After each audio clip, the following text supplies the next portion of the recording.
Mic check. Alright, flex muna natin itong ating bagong ASICS Gel Kayano 31, the premium stability shoe of ASICS, with its 4D guiding system that provides all the stability you need on the run. In my experience using ASICS running shoes, I would say that they really continue to make better shoes year after year. This one's engineered with a mesh upper, which makes the entire shoe very breathable, with the new knit collar and heel tab, down to its 40mm heel drop and a 30mm forefoot, which makes it a very comfortable running shoe whether you go on a short distance or a long distance run.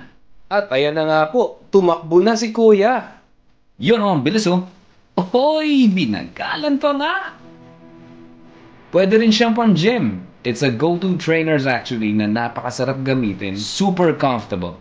This video is not sponsored by the way. Pero ASICS, baka naman. Ayan oh, mega kuda pa si Kuya dyan oh, kung ano-ano pang sinasabi. Pero basically, ang pinaka-statement ko lang diyan ay This is now my new favorite running shoe. there! The new ASICS Gel Kayano 31.